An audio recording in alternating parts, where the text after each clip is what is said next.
right, I want to welcome everybody to episode 12. We are going to be talking with Shannon Morreale from State Farm, and she'll give us some of the good tips on how to properly insure your Fiero or Fieros and some of your other cars as well. So I know we've been down for about a month, but it's been extremely busy, as some of you probably know, with e-learning and kind of getting the kids all set up with school at home. So I hope you didn't miss us too much, but we are back. And again, this is great to be back, and looking forward to some of the next episodes that are coming up. But I wanted to start off this episode with a nice Fiero fact. And I know most of you know this, the Fiero name and what it means. So there's several meanings, including fierce and wild, and that is the Spanish translation. But the one that we all know the most is in Italian, and that means proud. And we are all very proud of our Fieros, and we will be always proud of our Fieros. And some of the other facts is, in order to save weight, the Fiero body panels are made out of polymer. To save money, the designers went to the GM parts bin to assemble the car. And most of you, again, already know that the powertrain came from the Chevy Citron. So that's our Fiero fact for this episode. And we'll have many more on future episodes. Again, I want to welcome you and our guest today, Shannon, again from State Farm. You can find all of our podcasts and some of our future podcasts that we're looking at our Fiorama, and we're going to talk with the N.I.F.E group about that and what it takes to put on their big show. This year's show has been postponed due to COVID, but because of it being a big celebration show, the 25th anniversary, that's why we wanted to postpone it.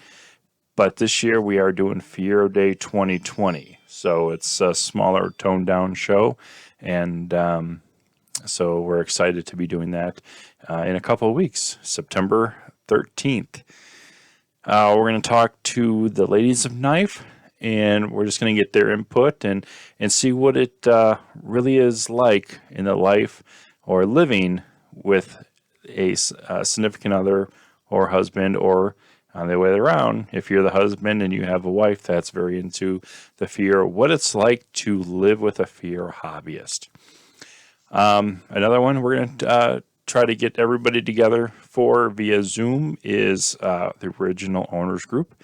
We're going to talk with Christian Sass and what it's like to illustrate the cover of Fiero Focus and kind of some of the ins and outs of what he looks for in the illustration to put on the cover. We're going to chat with Matt from the Fiero store, kind of see what's the ins and outs of new products, how they're doing, and I've heard that they're doing pretty good during the COVID. So we're going to talk with the guys in the gang from the Midwest Fiero Clubs, and they're going to explain what the Midwest Fiero Clubs is and how it operates and supports not only you but your local clubs as well. And then our big one that is probably going to take about 4 episodes is we're going to talk prototypes. So that one is, I'm really looking forward to that one. And we're going to have many more. So again, sorry for the short hiatus, but like I said, it's a little rough getting the e-learning up and running, but we're going good with that now. So hopefully that is going good for everybody out there with little ones that are in school. But you can find us at FieroFocus.com, Fiero Focus Magazine, and our 2 Facebook pages, one at N.I.F.E Club and the other one is at Fiorama. So again, welcome, and let's get started. All right, so again, let's welcome Shannon from State Farm. I think the big question right now that everybody wants to know is, do you know Jake, and do you know what he's wearing? I assume Jake wears khakis all the time, morning, noon, and night. I think he sleeps in them. This is what I assume because sadly, Mike, I don't know him. I've never met him. My brother-in-law works for State Farm down in the corporate office in Bloomington, though, and he got to meet him. They kind of paraded him around as the new spokesperson and everything. So they all got a little meet and greet. Very So, cool. and he was definitely in his khakis at the time. Yeah, it's always an interesting commercial. And everybody's like, oh, do you know Jake from State Farm? Well, the original Jake from State Farm is he was a State Farm employee and worked for State Farm, and then they kind of changed it up, and so it's a new Jake now, who's a little not the same person, and I don't think works for corporate, but I don't know, kind of like the guy. So, but you wouldn't believe how many times I have been asked if I wear khakis. When and why did you want to get involved with the insurance industry? So the easy answer is that my father-in-law is a State Farm agent. He's been a State Farm agent for 44 years now. And back when I was out of college, I had a job. I was a couple years into it, but I still didn't really know what I wanted to do. And then something about him being the agent and just being there for people, and he knew a ton of people in town and things, and just all of that stuff. I thought, I could see myself doing that. And so I started working for a different insurance company first, just to get my feet wet, I guess. And then I started with State Farm. I was only with State Farm about a little over a year before I became an agent, but it was the best decision ever. I love what I do. Very cool.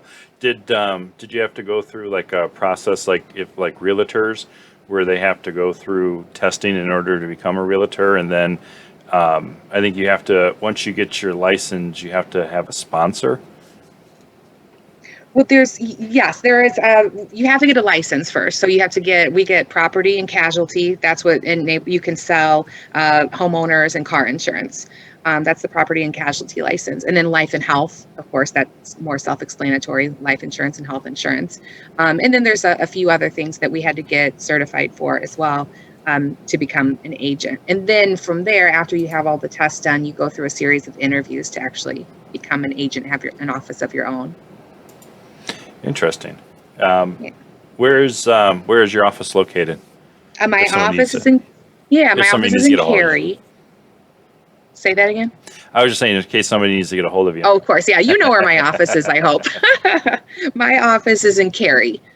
So just, Chicago suburb. If you're not in this area, right, really near Crystal Lake, a northwest suburb. Okay. You're the main agent of your office, or you are the agent of your office, and you have a strong staff that helps out. What are some of the things that your staff does to help out if you're not available? Can they jump in and help somebody who is in need right away? Absolutely. I have three individuals who work for me, and they have a ton of experience. I mean, one of them has been with State Farm for about 20 years. Another one, 12 years. Another one, my newest team member is about 3.5 years. So a ton of experience.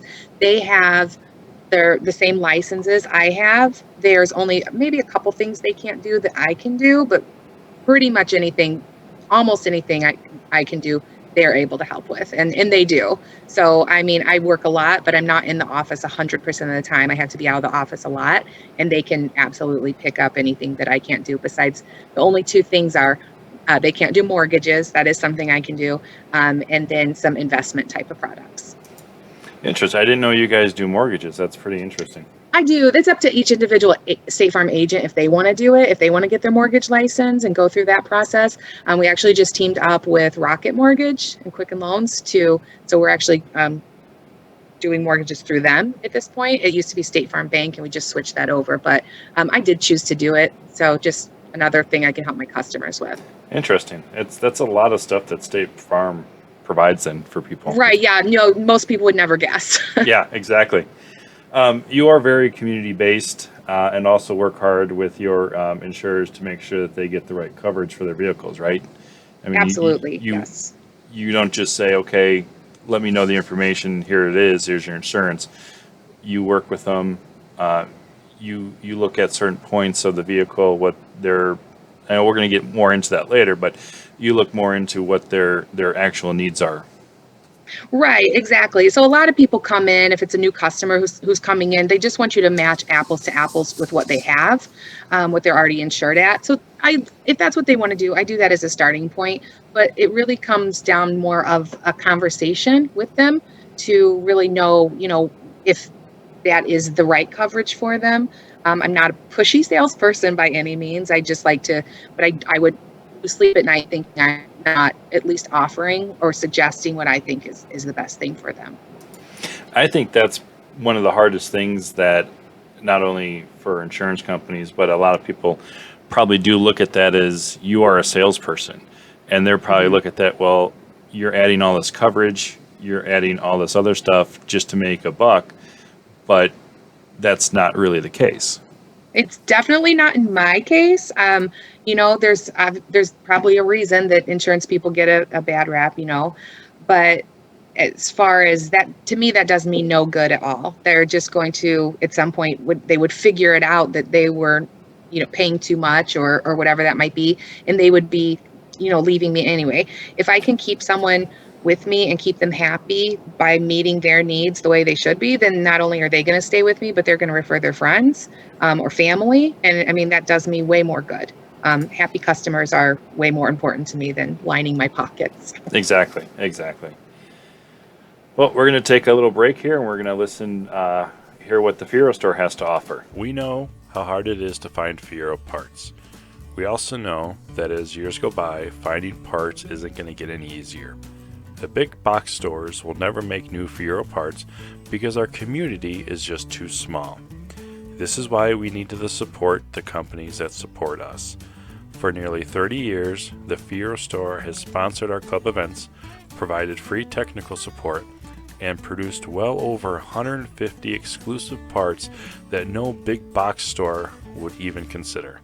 So, next time you need Fiero parts, head over to thefierostore.com and browse through thousands of products that are specifically designed for your Fiero. That's fierostore.com, the world's largest source of Fiero parts. Again, welcome back. We're talking with Shannon today. She's here to help understand the car insurance world, and we're hoping that this will help you in future purchases of getting your Fiero the right insurance that is needed. When somebody's looking to get insurance for their vehicles, how do you walk them through the process, or do they just say, here's the make model of my car, give me whatever insurance is out there? So yes, to both of them. I mean, there's people that walk in and they know exactly what they want or exactly what they think they want at least. And then there's people who they'll call and say, hey, can I get a quote for this? And they'll have no idea what they have, how much they're paying, anything. So I like to, especially in those situations, then I just like to give them a few options. I don't like to overwhelm people too much, but maybe like a good, better, best option, because it's always up to the customer. It's not up to me. So that's what a lot of people do, call and they ask for advice too. Like, okay, my car's now a 2009. Do I need to drop it to liability only, or should I have full coverage? So I just like to at least walk them through, like, this is what it looks like. This is what's going to happen if you don't have this coverage. Then I help them look up, like some values of their vehicle. But it's ultimately, it's always up to the customer how they want to cover their vehicle. Maybe help them to kind of difference between the different coverages.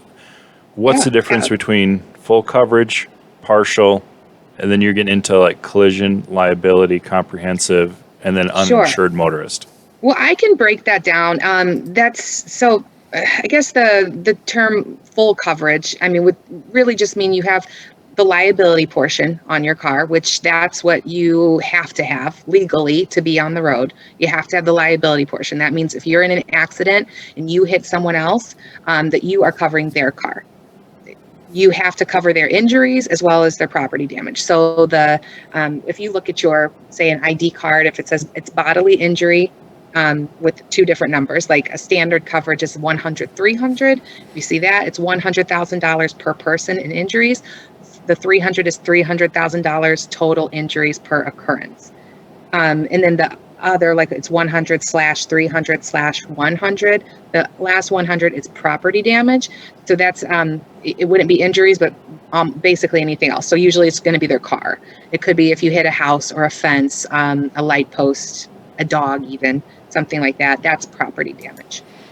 That is really, those three things are all you have to be legal on the road. So in the state of Illinois, it's 25, 50, 20. So $25,000 per person in injuries, $50,000 total per occurrence, 20,000 property damage. So, I mean, that's not a lot of coverage, though. That's not enough for most people. It's really rare. I would suggest that being enough coverage for someone.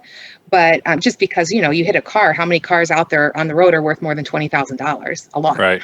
So They depreciate right as soon as you pull them off the lot. Right. Exactly. That's true. But if you walk in and you want state minimum liability only, the cheapest policy out there, that's what it is. 25, 50, 20. And then if you say full coverage, it means you have the liability and the physical coverage. The physical is the comprehensive and collision. So the comprehensive is, we used to refer to it as act of God. Now it's pretty much other than collision is what we call it. So that's going to be if the car is stolen, it's vandalized, you hit an animal, it could be hail damage, a tree falls on it.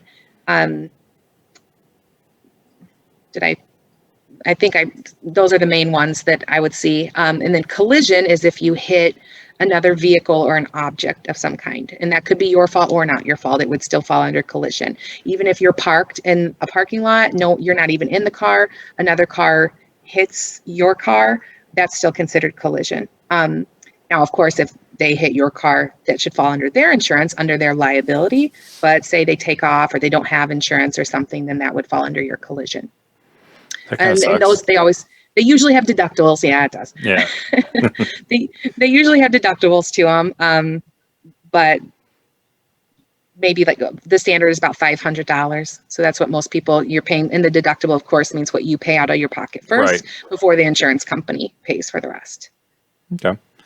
Go ahead. Then, you know what? Never mind. Go ahead. No, the last one was the uninsured motorist. Okay, so uninsured motorists, there's uninsured and underinsured motorists. So those are bodily injury to you or anyone in your vehicle if someone else hits you, and they could be just like it sounds, uninsured or underinsured.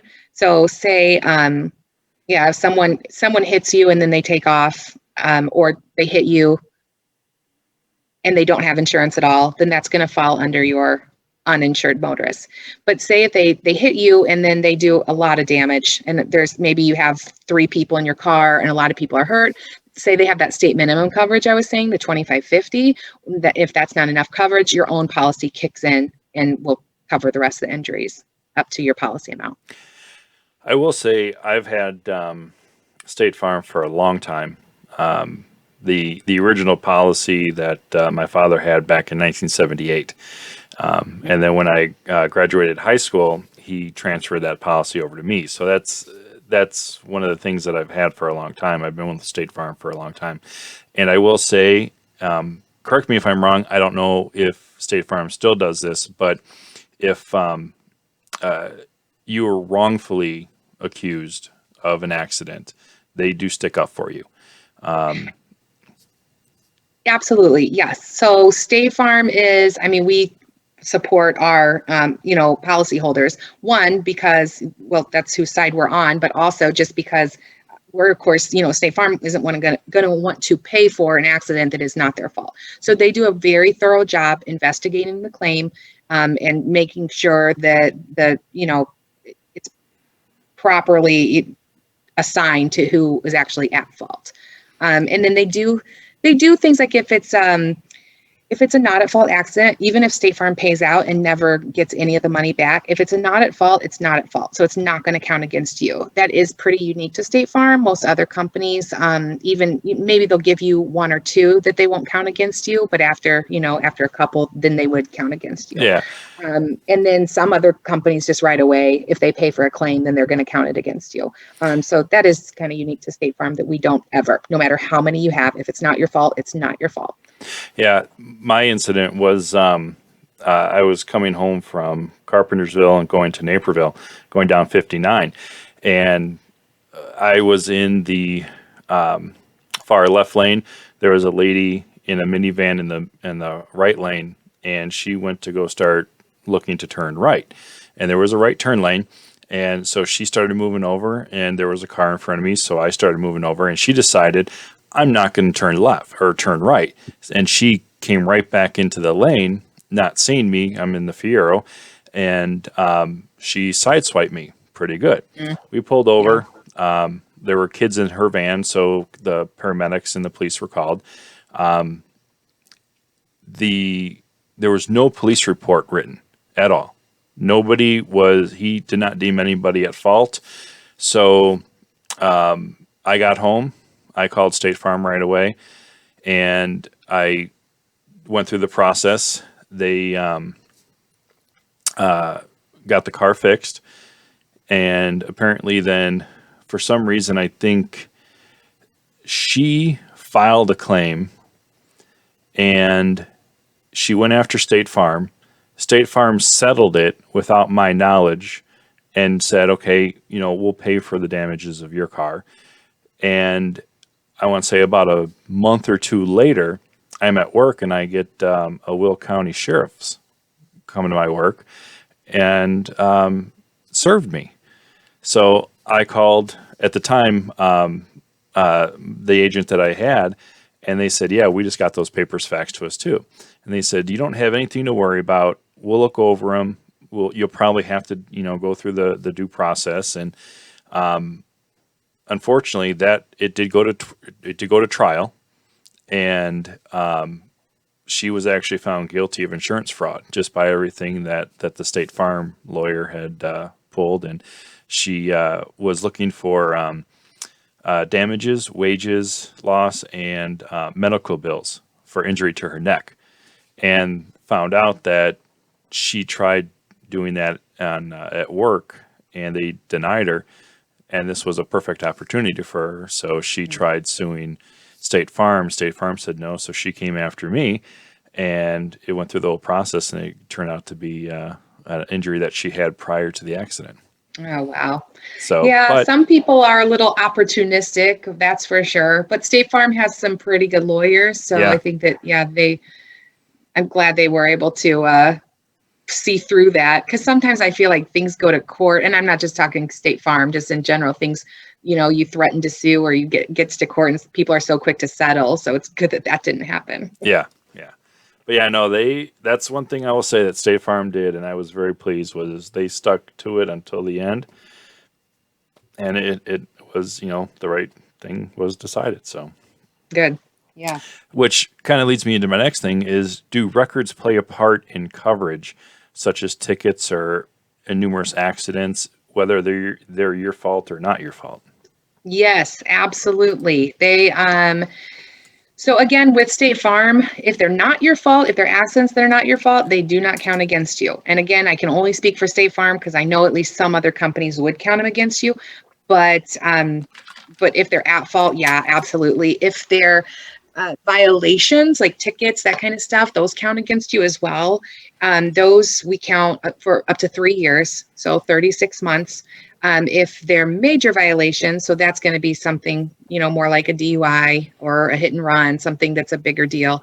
That's going to stay on for 5 years and affect your eligibility and rates at that point. So, yeah, those are pretty standard, I would say, for insurance industry. What about, I know people probably have questions about this. What about red light tickets? Red light tickets are considered moving violations. Are not considered moving violations with us. So those are fine. talking on a cell phone or texting while driving, that's one that I hear a lot, and those are considered moving violations. So those do count against you. That's a Illinois state law, though, right? Right. Yeah. Yeah, the red light tickets, I know people get upset about those sometimes. I actually had one a little while ago, but it never came up. It never counted against me. So whatever, Which I paid it. I'm not with the red lights, but it's interesting that they're not considered a moving violation because technically you either are moving or you're disobeying a red light, turning Right. on it or so. Yeah, no, you definitely are. Maybe I should actually fact check what I'm saying before I say that, Mike. Um, it is a moving I mean, it has to be a moving violation because you're moving while it happens. That's why you get a ticket. But technically it's never recorded. Right. It's not because we don't. It's a piece of paper that's mailed to you. Yeah, and it's I not think a physical moving violation. It's right, exactly. So I don't know. That might be something that I don't know. Maybe I And shouldn't. that's going to make you wonder now. Well, I know that the people, I don't know. All I know is what I see on my end, and I don't see them. So I guess I shouldn't say they're not a moving violation, though, because that I guess I don't know if that's fact or not. Yeah. I mean, I should probably not say that. But I mean, there is a violation that we can put in for like avoiding a stop sign. So that is a moving violation we could put in. So which is really basically the same thing.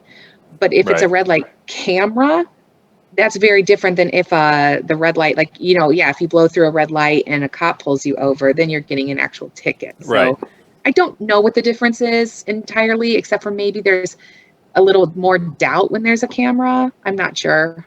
Because they have the proof right there, but maybe a little more doubt of who's driving. Maybe you can't always see that. Maybe that's the reason. That's the only thing I can think of, because you can very clearly see a car roll through the stoplight. But yeah, to place blame on what person's driving, maybe I think that would have to be the question, the reason that we don't count it. Now, I also heard that some insurance companies look at credit history as also when you're determining what policy coverage or cost of your coverage is going to be. Yeah, so that is something State Farm does, but it's not like we're pulling an actual credit report in any way. We don't know your credit score. Credit is just one factor in basically all of the things we're looking at. And tickets and accidents is one of the biggest things we look at. It's the credit component. I mean, it's part of what we call a CRI score, which is the customer rating index. It's just one component of it. But yes, it definitely does play a part. What about where you live? Like whether you're rural, urban, city, suburb? Yep, absolutely. So when we put the address in, it assigns a territory to you. And I've seen people, like you can move from Cary to Crystal Lake and have a rate change.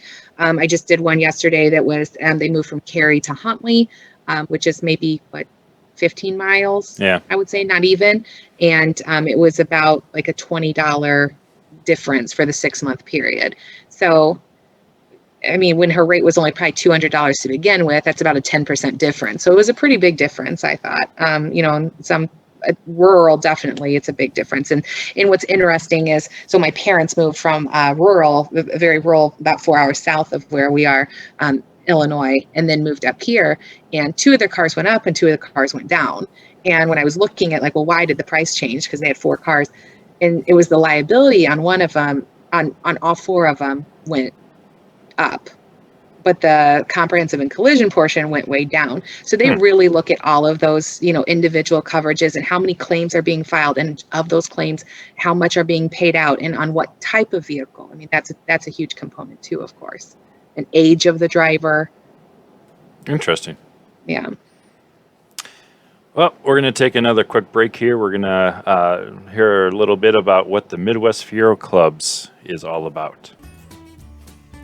Have you asked yourself, what is the Midwest Fiero Clubs?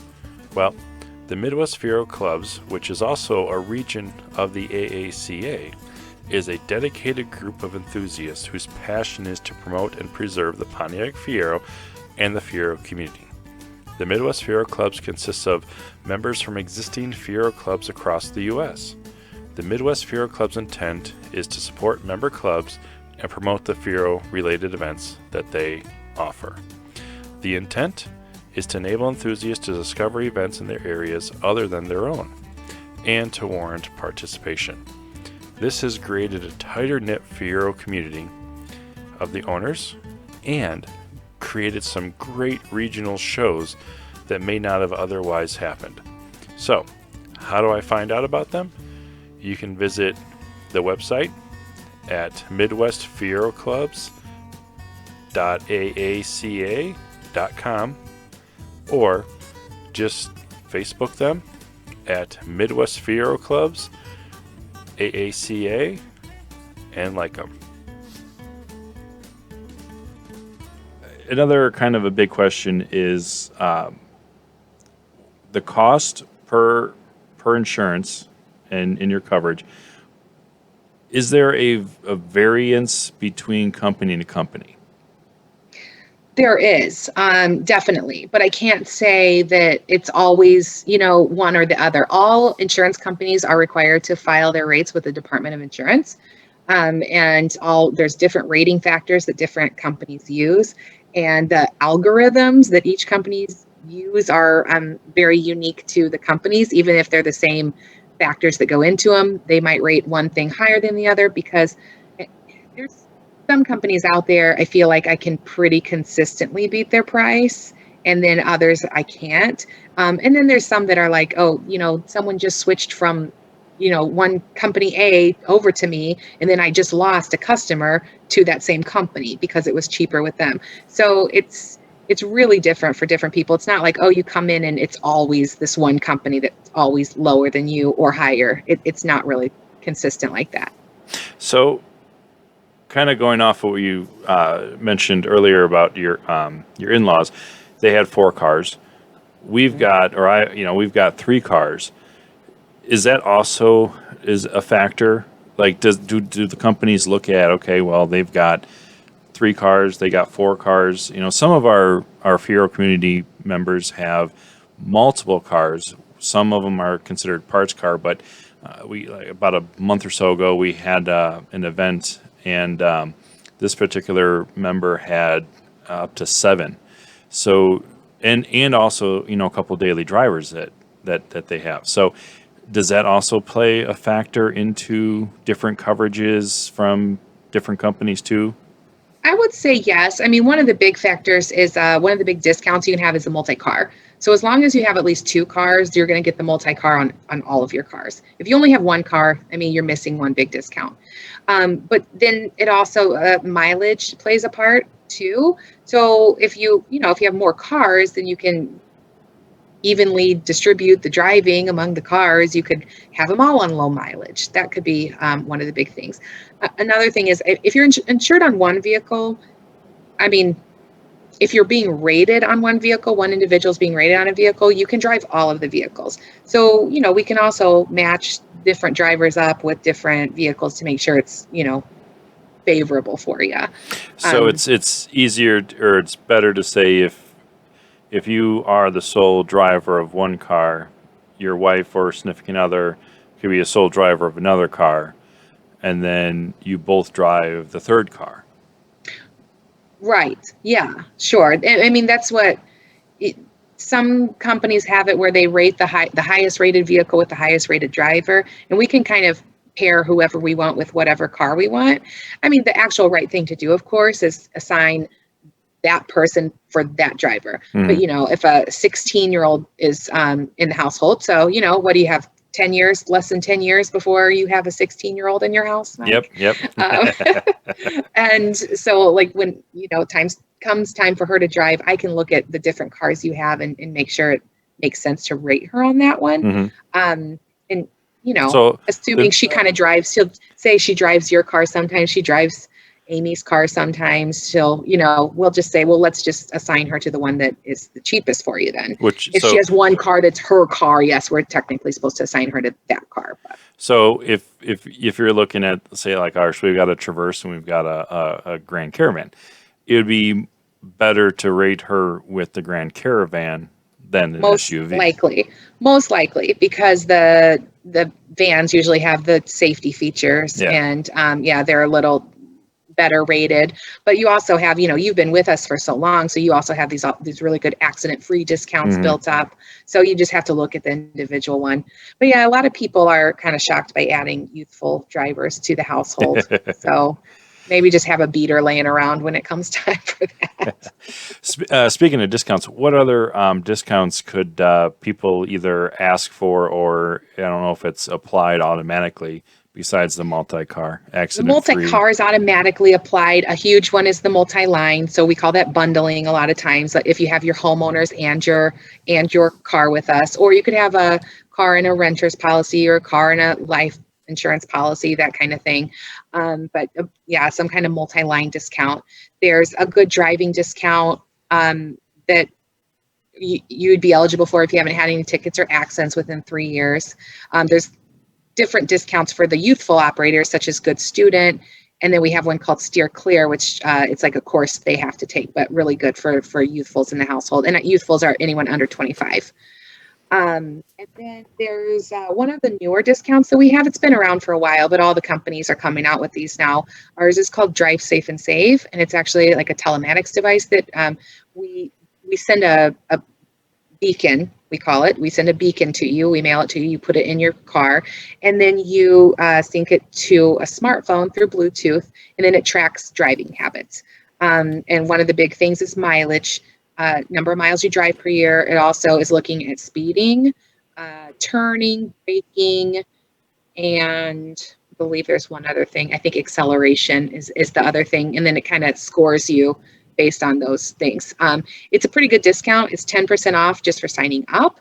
And then after that, it's just depends on your driving, really. After the first 6 months, it's based on what it finds. So some people love it. Some people are, thinking it's big brothery. Yeah, exactly. Yep. I hear that all the time, and I get it. I don't pressure people. It's just, I don't want to not mention a discount that's available to people. So I always at least explain it, because everyone has them now. So, every company offers it now. Yeah. It's not required at all, but sure, it's just another discount that's an option.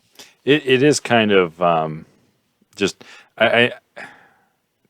for me, I would say, it's a little big brotherish, because you never know what situations you're going to get into where, especially in the highway, you could be cruising around and you look down like, oh crap, I'm going 95. Yeah. Would something like that go against you then? No, so at least at this point, and there's no talk of having it go against you at all. It's the future of insurance. That's what they say, is just because it's very customized for the driver. Instead of saying, okay, you're this old, you live in this address, and you drive this car, here's your rate. It's here's based on how you drive and all of these factors that go into it, then here's your customized rate.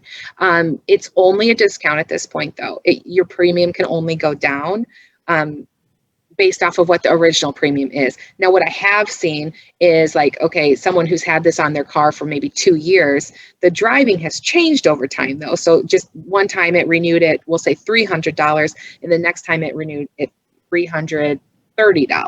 So it looks like it did go up, which it did, but it's still way less than if they don't have this device at all. Right. Does that make sense? Okay. Yep.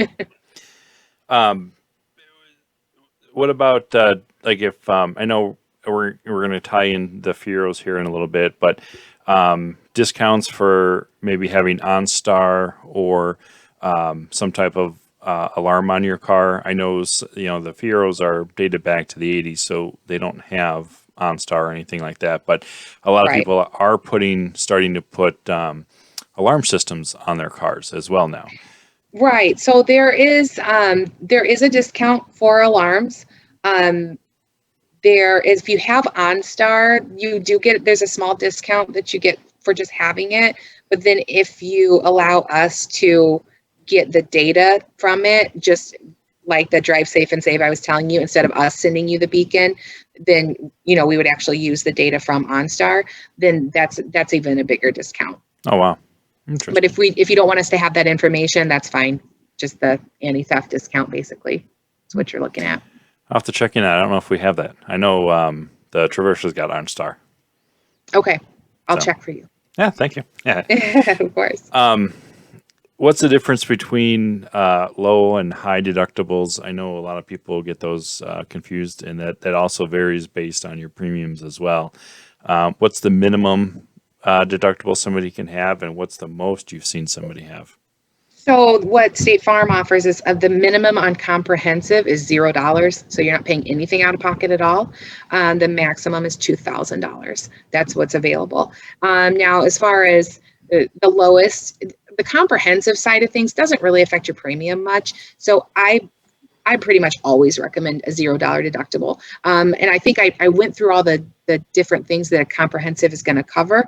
But one thing I forgot to mention is windshield damage. So with State Farm, that falls under your comprehensive. So if you have a deductible, then you would be paying out of pocket even for like a windshield that's cracked. Some other companies have a different glass section. So maybe they have a $0 glass, but then you have a $250 comprehensive deductible for other things. Ours is just all lumped together. The collision, the lowest State Farm has is $250, and then the maximum is $2,000 for that also. What I would recommend to people though is if they are looking for higher deductible, because a lot of people they want to save up front, because of course the higher your deductible is, the lower your premium is going to be. The collision does play more of a factor into it than the comprehensive does. But if they want to do a higher deductible, I would just check with your lien holder if your vehicle is financed, just to make sure they don't have a certain limit. I would say most of them have a $1,000 deductible as the maximum that you're allowed to have if you financed your vehicle or lease. Does gap insurance play into that as well? So gap insurance doesn't usually play into the deductible. What gap insurance really covers is if your vehicle is a total loss, if you're in an accident and your vehicle is totaled, say you bought your vehicle, like you said earlier, as soon as you pull off the lot, the car is depreciated, basically. You have maybe, say you've driven your car for a month, you have 1,000 miles on it already, and you haven't even made your first payment yet. So, and then you total your car. So let's say you bought your car, maybe you even bought the extended warranty and you rolled that into your financing. Maybe you even had a previous loan that you rolled into your financing. A lot of people do that. So like say you owe $40,000 on this loan and your insurance is only paying out $32,000.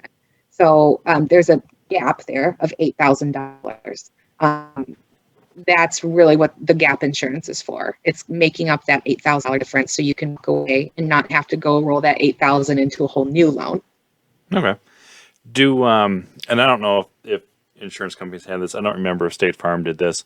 When you brought up total loss, do they also have something where if it is a total loss, you get a same year vehicle or a year less?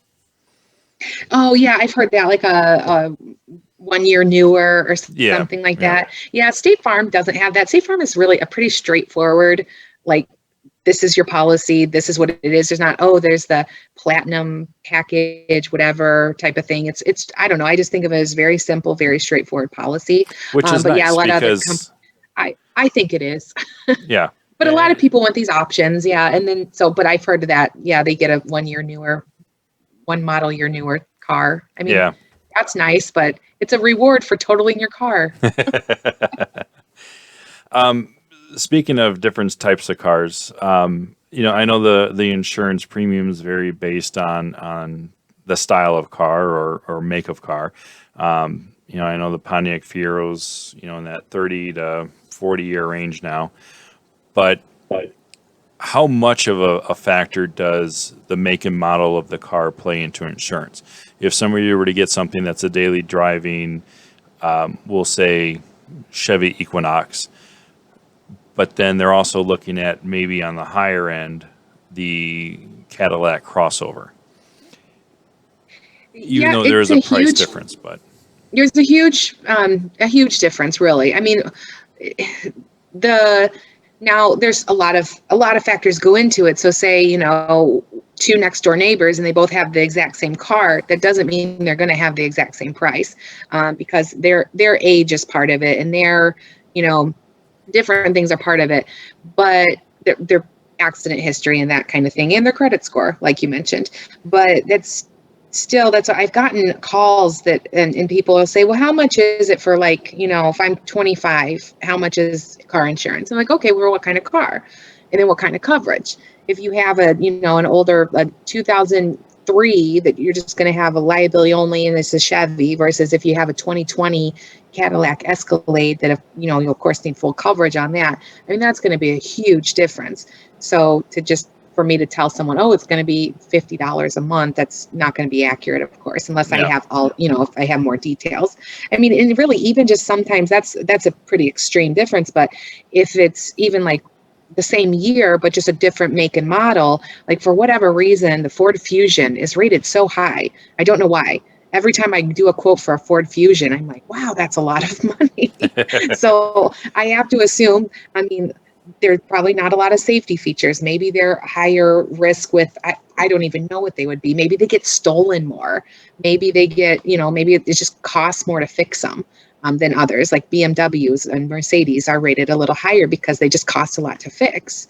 But yeah, and then some of them are higher liability rating groups because maybe they roll over or whatever else it could be. But yeah, they definitely everything plays a huge part in the rating. I know I'm going to get crap for this next part of the question, but let's I'll hear ask. Yeah, I'll ask the first part of the second part first, if that makes sense. Electric versus gas.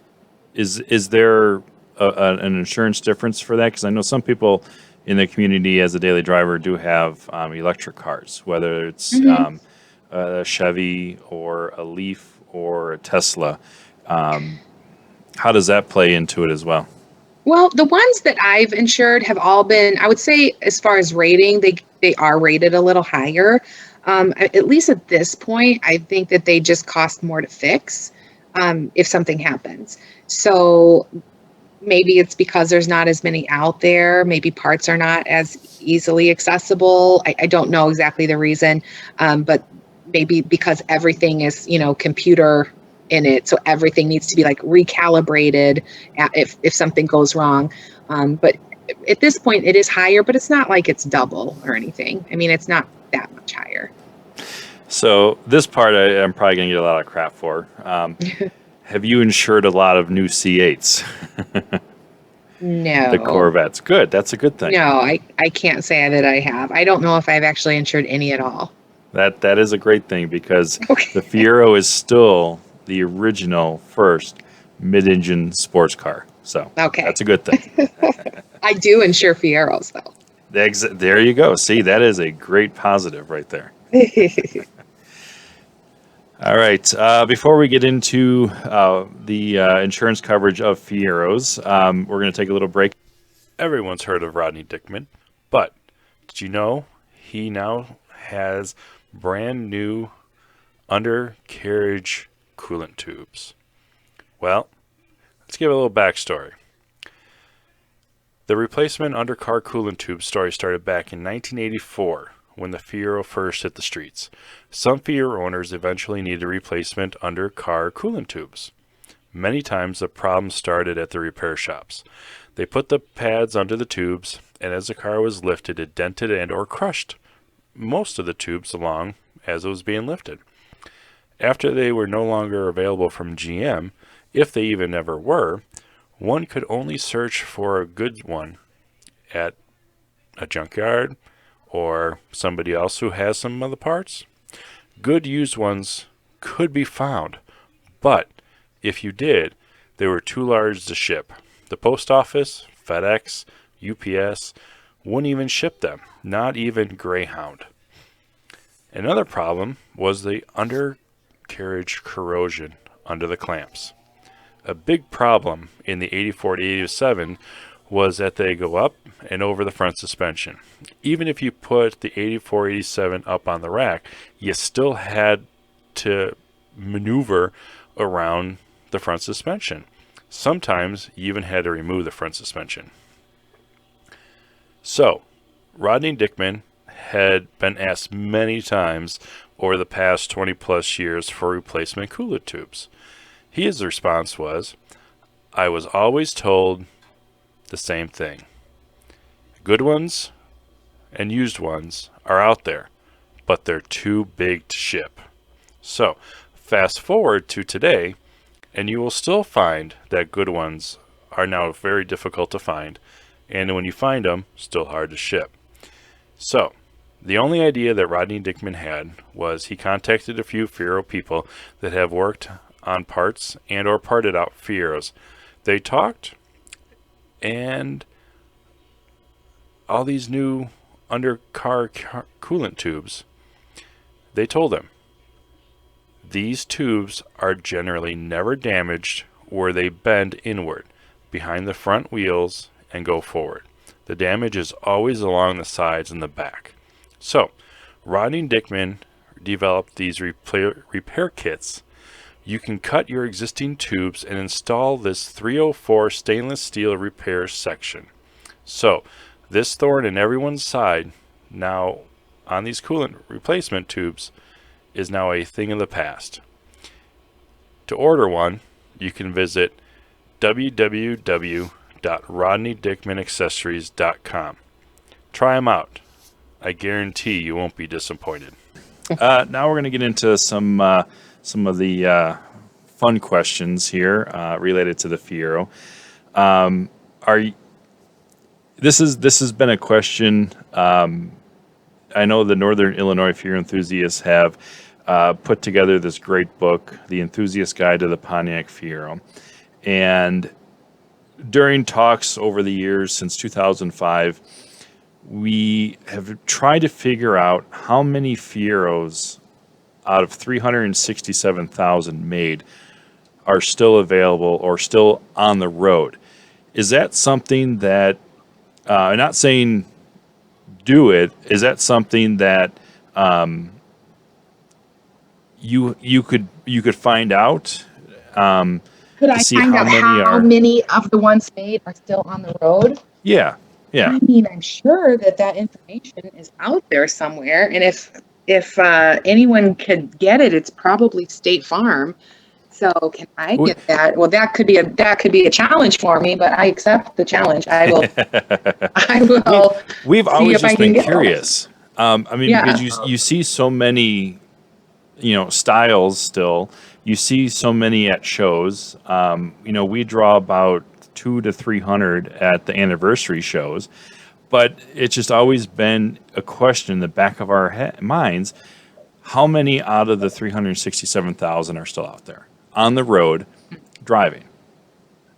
So it's always always been. I obviously don't know the answer, but I will see if I can find it out. Well, that would be very cool if you could. I'll ask.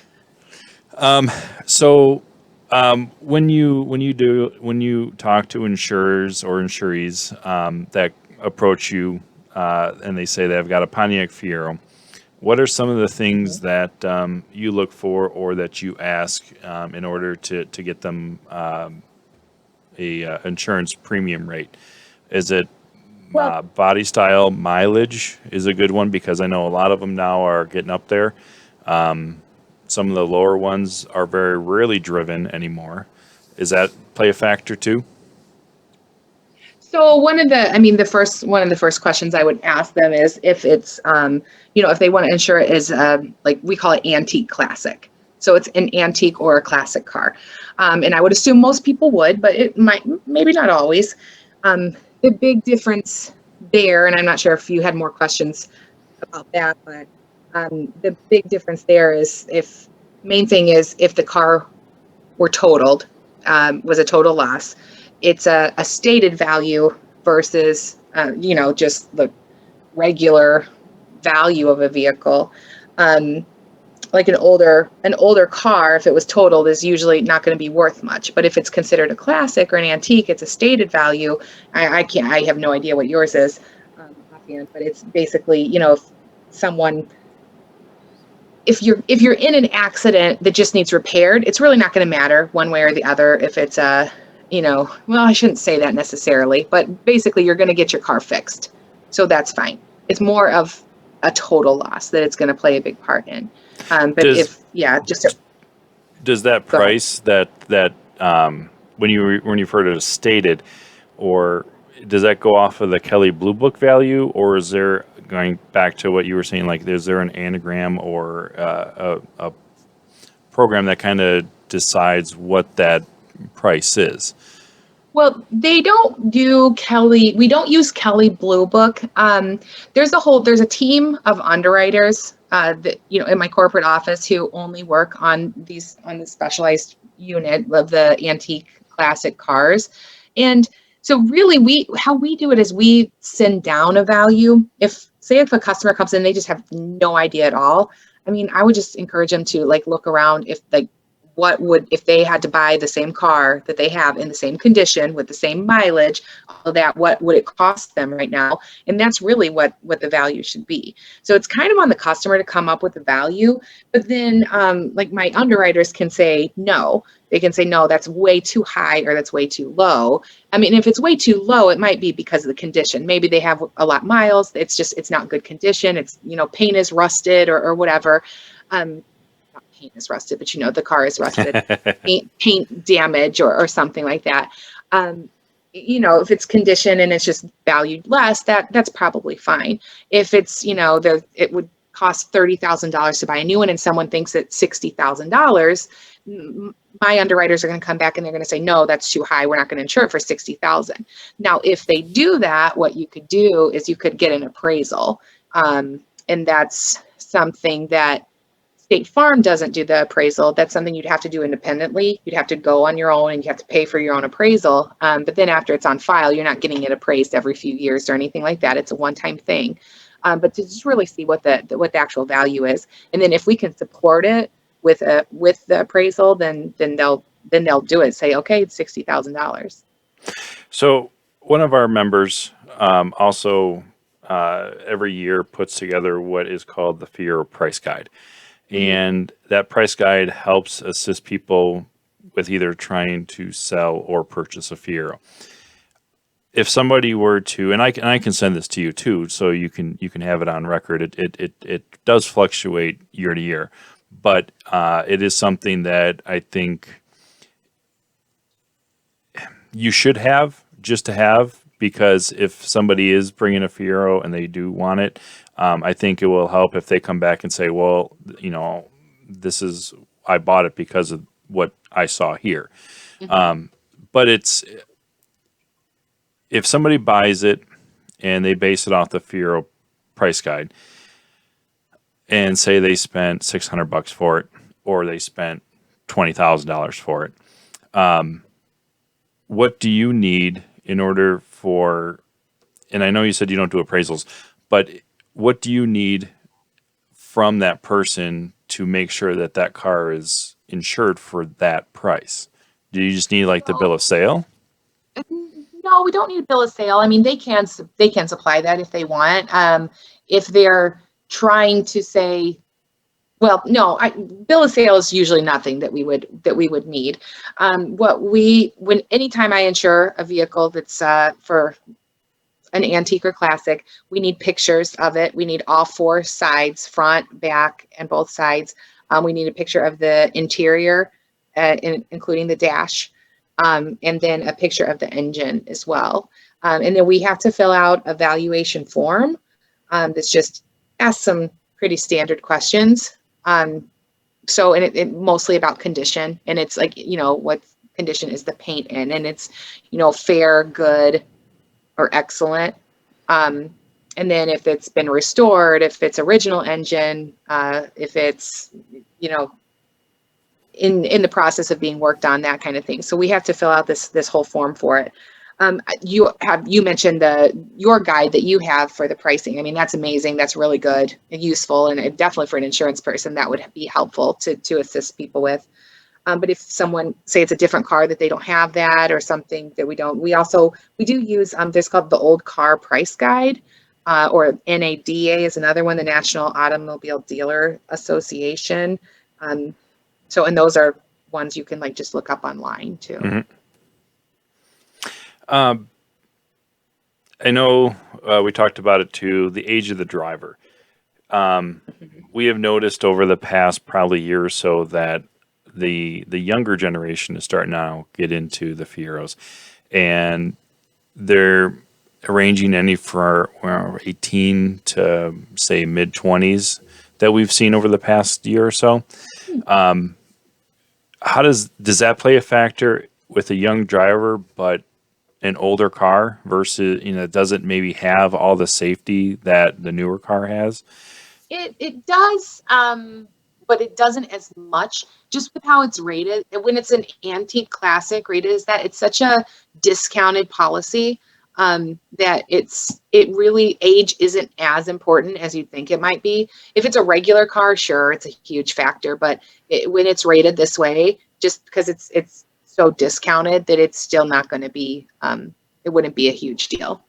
What if people or the owner uses it as their daily driver?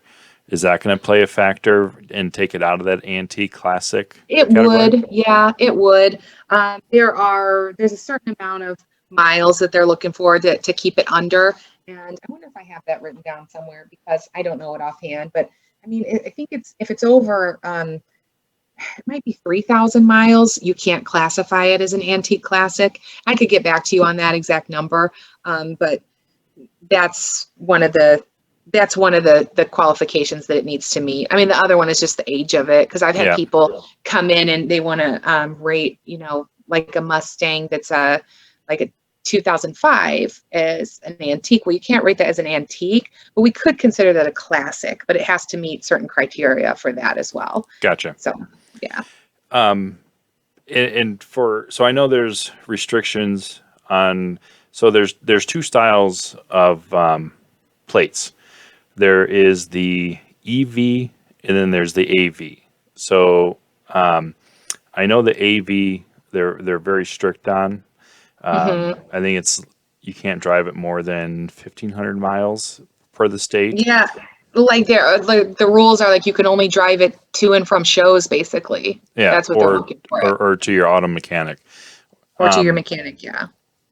So looking at the differences between the EV and the AV, is there also an insurance price difference between that, or is it just all standard antique classic? It's just pretty all standard antique classic. They do ask if there's if they're antique plates, but that's not really, you don't have to answer yes to that to be considered an antique. We do, yeah, it is the amount of miles that you drive. That one is one of the factors, but yeah, it's pretty much just one category after that. And would one want to stick with just a standard insurance policy with comprehensive collision liability, or is it something that's all kind of built into the antique classic portion of the insurance? Well, so you can, yeah, no, you can still pick your different limits within the policy, but they're all in there. They're all like, you would have the liability, you would have the, comprehensive, the collision. So it's all in there. You can just pick different deductibles if you want, and you can pick the different limits. So you could technically have state minimum limits on there. You're probably not doing a ton of damage necessarily if you're out. You're only driving occasionally, but hey, I know you Fiero guys. You probably hit some speeds up there. Oh yeah. So yeah, I still recommend good limits on those as far as liability goes, and it's not a big difference in rating, just again because it's such a discounted policy. So I know some people do 6 on, 6 off, and can you explain what that is? And with the other option of maybe it's not an option, but if somebody has the car 6 months in their personal garage at home, a detached garage at home, or they have it in a storage facility, storage unit with other cars. And then also leading into that, if there's ever any, let me stick with that first, and then I have a follow-up on the next Okay, one. sure. So 6 on and 6 off. I mean, so actually with our policy, and I don't know with the others, but with State Farm, you can't turn the coverage off for half of the year. So, and one of the reasons for that is just because of how it's rated, and it is the discounted policy, like you said. Like, we know we're in Illinois that you cannot drive these cars all year. We know you're not taking them out in the middle of winter when it's, a foot of snow on the ground and icy and everything. We know that's not happening. And there's such limited mileage put on it anyway. So you really can't suspend the car. And we call it suspend the car. So 6 on and 6 off. So a different car, like, a lot of people they suspend their SUVs in the summer and then they suspend their convertibles in the winter. That just means, so you turn the coverage off, except for you would keep on your comprehensive coverage, just in case the car was stolen, vandalized, or, a tree fell on it type of thing. The garage fell in on it. I guess that's a better example because most of them are probably going to be garaged. State Farm doesn't allow those on the antique classics, though. You could do that on other cars, but not those, unless the only thing you could maybe do is put it on comprehensive if the car was like taken apart. Like, it's not working, it's not running, you're not fixing it anytime soon, it's in pieces, then we could do it. Okay. Then we could put it on a comprehensive only because we know you're not driving it. And what was the second part of that question? Does the insurance? Oh, garage. Yeah, whether it's attached, detached, or somebody has it in like an automotive storage facility for the winter. No, not really. It's if it's in a storage facility, then they'll ask more questions about it. Just because if it's not secured, if it's not, it might just be too high of a risk, they would say. When I had someone for the antique classic that it was over at the Volo Auto Museum for like 6 months or so. He had it there to be, whatever. It was just being stored there basically, but for everyone's viewing pleasure. What wasn't on consignment or going for sale? He was just storing it there. I don't think he was selling it, but I don't believe he was. But I had to go over and I had to take some pictures to just show the facility and how that it was secured and all of that. They wanted to make sure that it was acceptable. There wasn't a rating difference at all. And same with the attached, detached garage. It is a question that they ask, like, where is it stored when it's not in use? And is it at your residence or someplace else? So, but it's not a rating factor. It doesn't make a difference for the price. It's just they could consider it unacceptable, an unacceptable risk. So the third part is, I want to say maybe 2-3 years ago,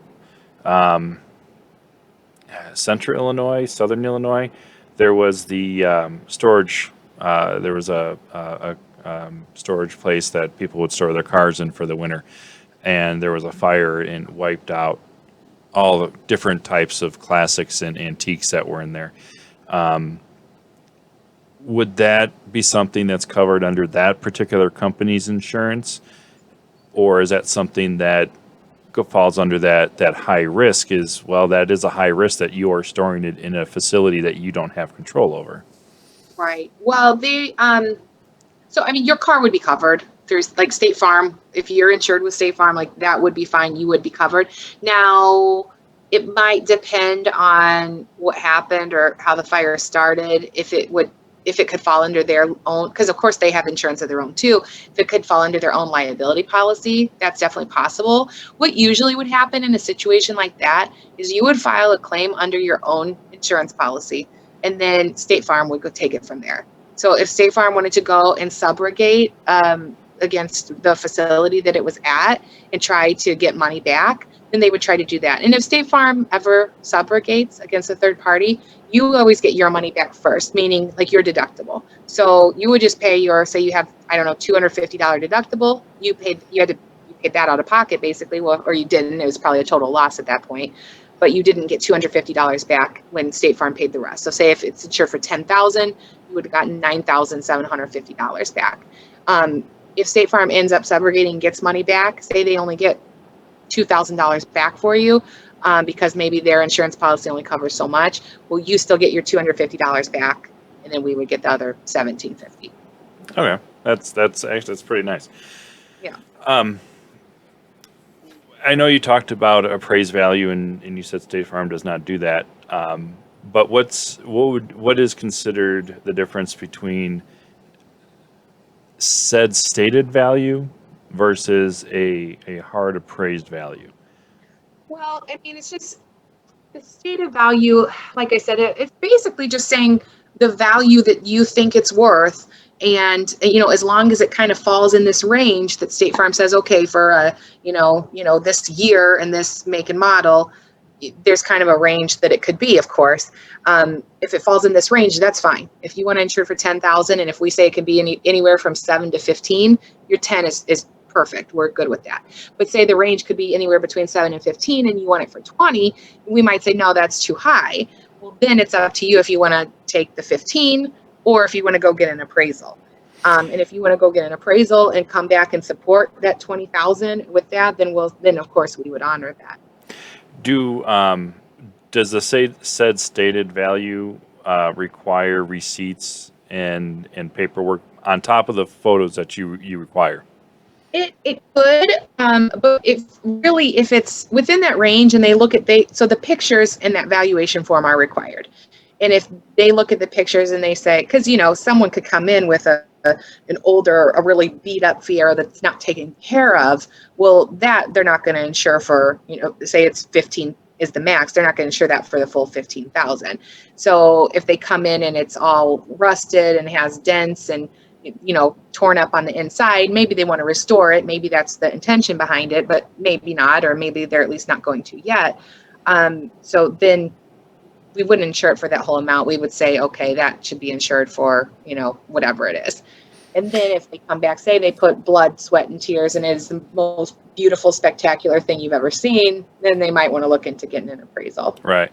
So if somebody were to come to you and say, this is what my said stated value is, but over the next year, 2 years, I do plan on adding more stuff to the car or doing more stuff to the car. Mm-hmm. Would you then tell them what that max is? So it's at one point that they are made aware that, okay, I now do have to go get it appraised. So if I keep doing work to the car? Yeah, and I could do that. And if they're really looking for, say, again, if the max is 15,000, but they want to insure it for 16,000, and they have some receipts of maybe things they put in, of course, they would honor that. They're not like, oh, no, this is our max and we're not going past it. If you can support more, that's what they'd be looking for. Is the appraisals are usually when it's just not even close right off the bat. So, but yeah, if you're already insured at 15,000 and you just put another 1,000 in, giving me a receipt, then I think that's the way to go. But yeah, I could get I would know what the max would be at least at that time. I mean, and that changes too. Yeah. But at least at that time, I would know what it is. I could let someone know. Do you guys have recommendations for appraisal companies? I know a couple of the ones locally. They got Raleigh and Haggerty. Are those?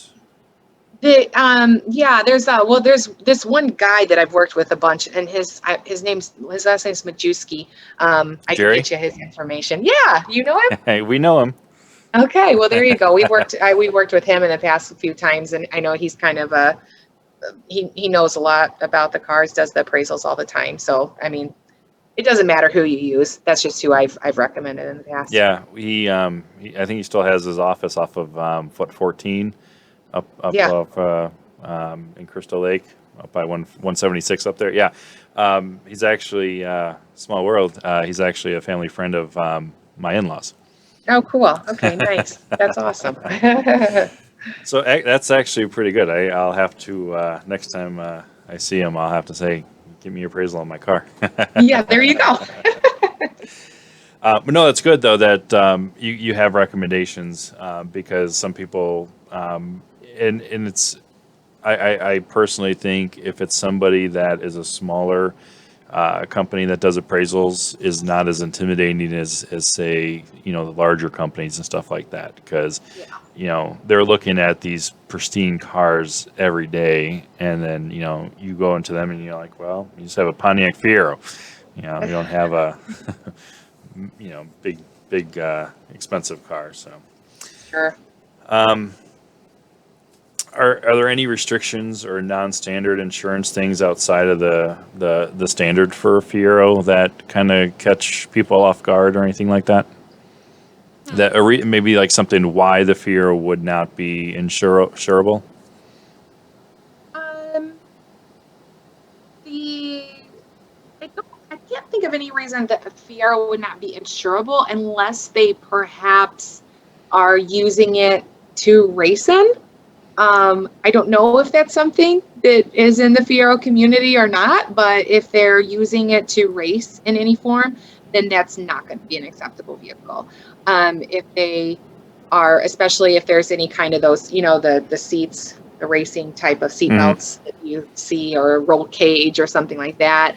That's one of the reasons we ask for pictures of the interior, is to look for something like that. Otherwise, no, you'd be good. Okay. Which, let's see.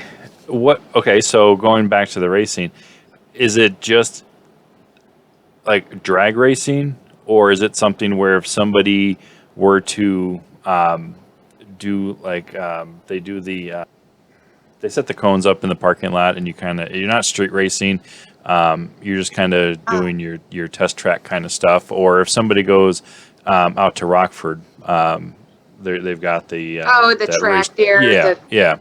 No, that's fine. I'm gonna see if it's actually on my form, the specific question, but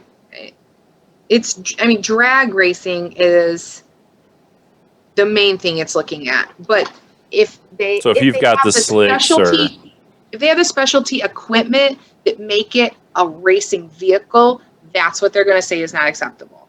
So if they use their Fiero in a race or on that track or something, no, you're totally fine. That's no big deal. But if the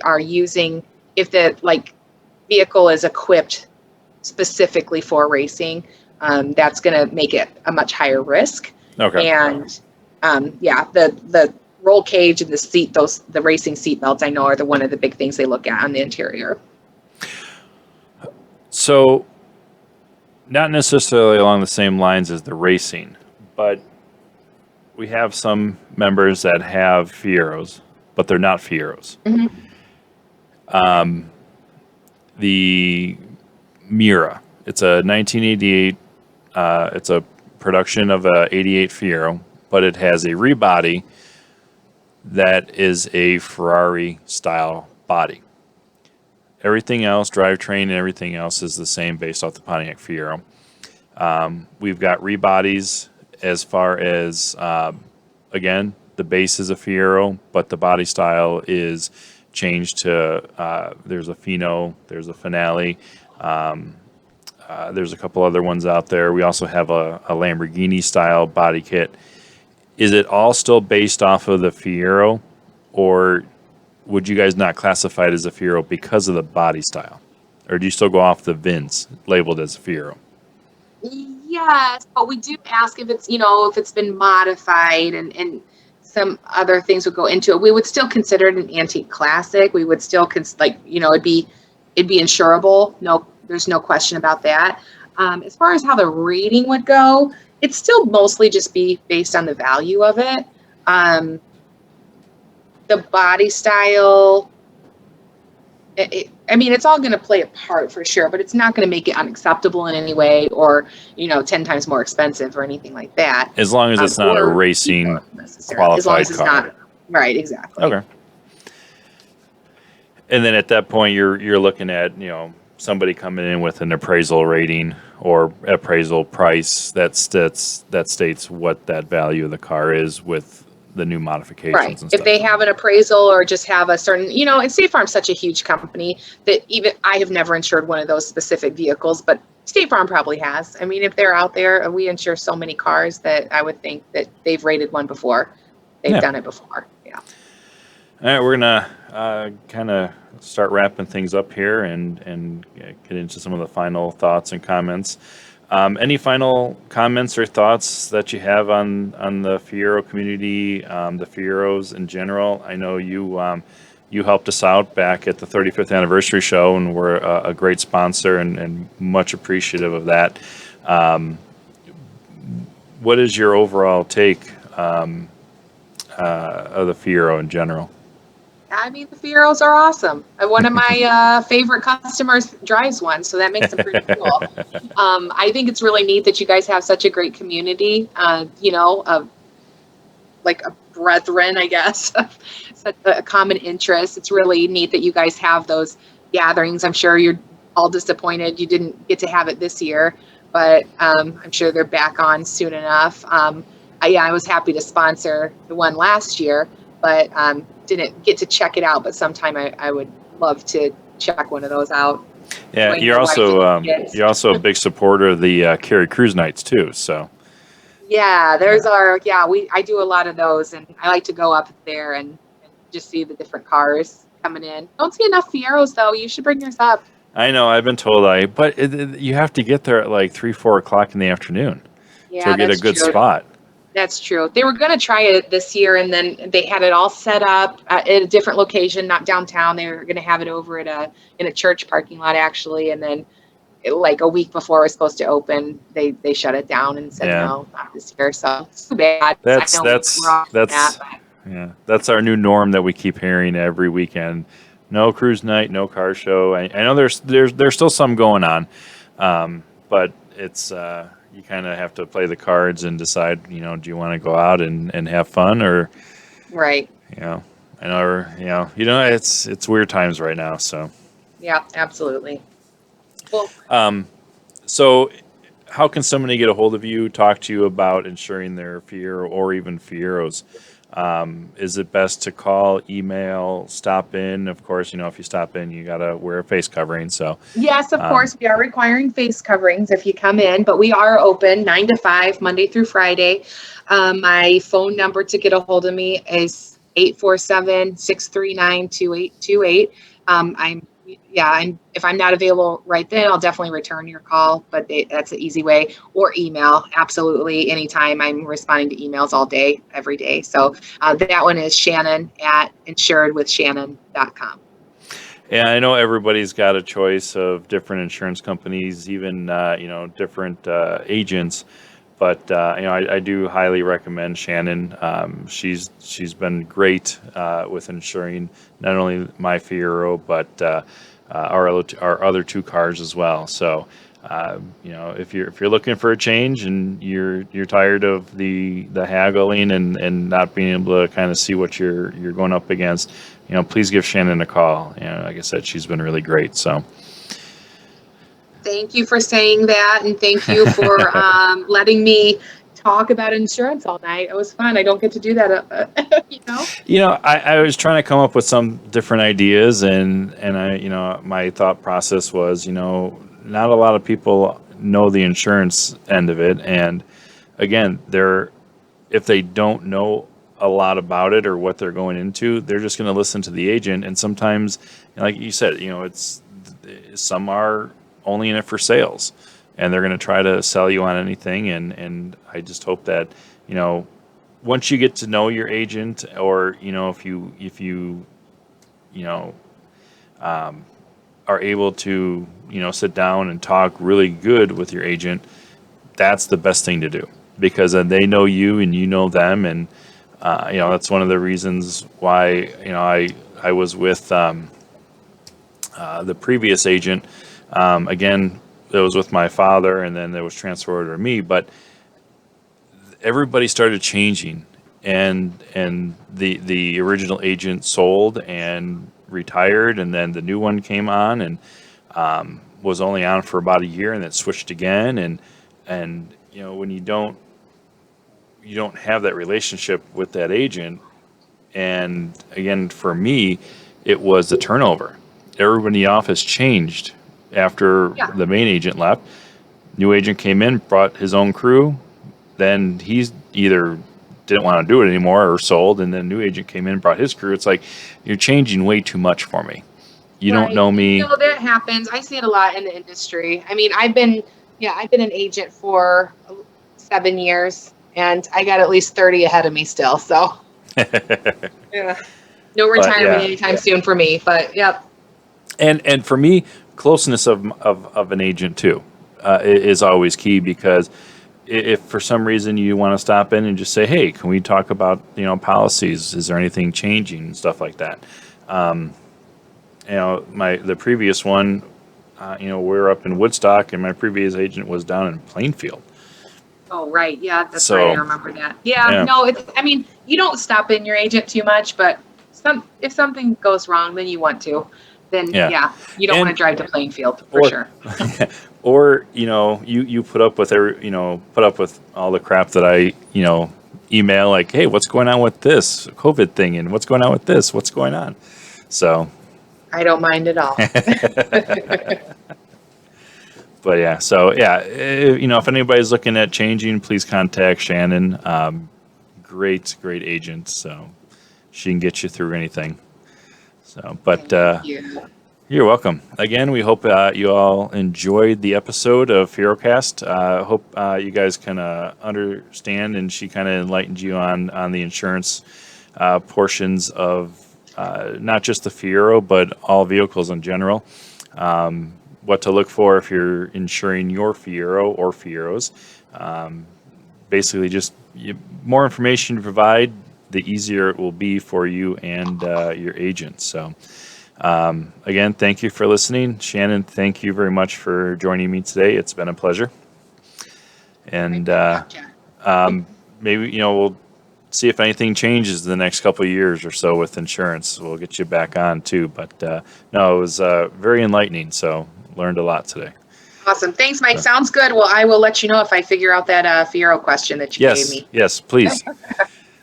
All right. All right. I hope everybody enjoyed it.